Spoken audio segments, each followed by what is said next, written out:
អ្នកមានអំណាចពាក់ព័ន្ធឧក្រិដ្ឋកម្មឆបោកអនឡាញនៅក្រៅសំណាញ់ច្បាប់ក្រុមមេខ្លោងដែលមានឥទ្ធិពលមានងារជាអង្គការនិងជាមន្ត្រីកម្ពូល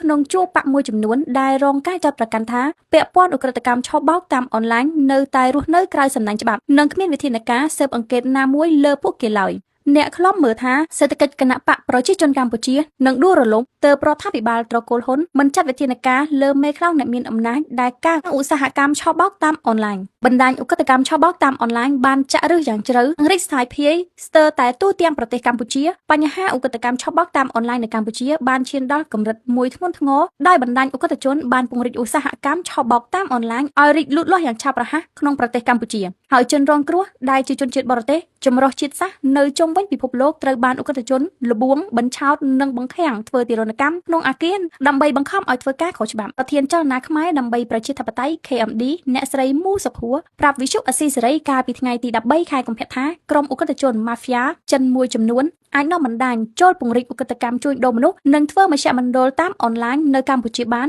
គឺដោយសារតែមានរដ្ឋាភិបាលត្រកូលហ៊ុនជាអ្នកខົບខិតនឹងការការពារស្រីបន្តថាប្រព័ន្ធដឹកនាំបែបគ្រួសារបព្វពួកនិយមនិងអំពើពុករលួយក៏បានផ្ដល់ឱកាសឲ្យក្រុមឧក្រិដ្ឋជនអាចពង្រីកបណ្ដាញឆបោកតាមអនឡាញនៅកម្ពុជាបានយ៉ាងឆាប់រហ័សអ្នកស្រីមូសុខួរបន្តថាចំណាត់ការរបស់រដ្ឋាភិបាលនៃក្រុមគ្រួសារត្រកូលហ៊ុនបង្ក្រាបលើឧក្រិដ្ឋកម្មឆបោកតាមអនឡាញចុងក្រោយនេះមិនបានធ្វើឲ្យសហគមន៍ជាតិនិងអន្តរជាតិមានជំនឿចិត្តឡើយដោយសារតែគ្មានការចាប់ខ្លួនមេខ្លាំងពិតប្រាកដយកមកផ្ដន្ទាទោសតាមច្បាប់អ្នកស្រីយល់ថារដ្ឋាភិបាលត្រកូលហ៊ុនមិនមែនកំពុងធ្វើយុទ្ធនាការបង្ក្រាបឧក្រិដ្ឋកម្មឆបោកតាមអនឡាញប៉ុន្តែធ្វើសកម្មភាពបង្ក្រាបទីតាំងនិងចាប់ខ្លួនជនល្មើសតូចតាចដើម្បីបិទបាំងនិងការពារឧក្រិដ្ឋជនដែលជាមេខ្លោងធំៗឲ្យបន្តរកស៊ីរបរខ្មៅងងឹតជួយគណៈបកប្រជាជនកម្ពុជាការលើកឡើងនេះបន្ទាប់ពីអាជ្ញាធរនៃរដ្ឋាភិបាលត្រកូលហ៊ុនបន្តចុះបង្ក្រាបទីតាំងអគារឆបោកតាមអនឡាញជាបន្តបន្ទាប់ដោយអះអាងថានឹងកម្ចាត់ឧក្រិដ្ឋកម្មនេះឲ្យអស់នៅក្នុងរយៈពេលដ៏ខ្លីអ្វីត្បិតមានការចុះបង្ក្រាបនិងចាប់ខ្លួនជនសង្ស័យជាជនជាតិបរទេសមួយចំនួន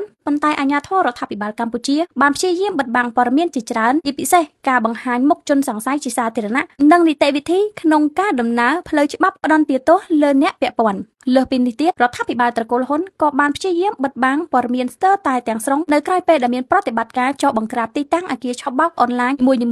និងគ្មានការស៊ើបអង្កេតស៊ីជម្រៅស្វែងរកម្ចាស់កម្មសិទ្ធិនៃអគារដែលឧក្រិដ្ឋជនជួលនិងអ្នកដែលពាក់ព័ន្ធយកមកអនុវត្តទោសតាមច្បាប់នោះឡើយមកដល់ពេលនេះមានអតីតអ្នកអង្គការតែម្នាក់ប៉ុណ្ណោះគឺលោកលីគួងត្រូវបានចាប់ខ្លួននិងកំពុងជាប់ឃុំក្នុងពន្ធនាគារបន្ទាប់ពីសមត្ថកិច្ចបានចុះបង្ក្រាបអគារអនឡាញនៅក្នុងបរិវេណកាស៊ីណូខ្ញុំនៅតំបន់ព្រៃចាកខេត្តកំពតដែលស្គាល់ថាជាកម្មសិទ្ធិរបស់លោកលីគួងដែលធ្លាប់មានទំនាក់ទំនងជិតស្និទ្ធជាមួយក្រុមគ្រួសារត្រកូលហ៊ុនទោះជាយ៉ាងណាក្រុមអង្គការមួយចំនួនទៀតដែលមានអគារកាស៊ីណូនិងអគារពាណិជ្ជកម្មជួលឬបម្រើឲ្យក្រុមឧក្រិដ្ឋជនរកស៊ីឆបោកតាមអនឡាញជាច្រើនទៀតនៅតែរស់នៅក្រៅសំណាញ់ច្បាប់នៅឡើយជាក់ស្ដែងម្ចាស់កាស៊ីណូឋានស៊ូបូកូគឺលោកសុកគង់និងម្ចាស់កាស៊ីណូក្រោនគឺលោកកុកអានជាដើមបានរងគ្រោះចាត់ប្រកាន់ថាពាក់ព័ន្ធនឹងឧក្រិដ្ឋកម្មឆបោកតាមអនឡាញជាយូរមកហើយពិសេសតាមរយៈការជួលអគារឲ្យក្រុមឧក្រិដ្ឋជនបង្ខាំងជនរងគ្រោះរាប់សិបនាក់ទោះជាសមត្ថកិច្ចបានចុះបង្ក្រាបទីតាំងអគាររបស់អង្គការទាំងនោះដោយមានជនរងគ្រោះរាប់សិបនាក់នាំគ្នាសម្រុកចេញពីអគារក៏អាជ្ញាធរមិនស៊ើបអង្កេតស្វែងរកអ្នកទទួលខុសត្រូវនោះទេ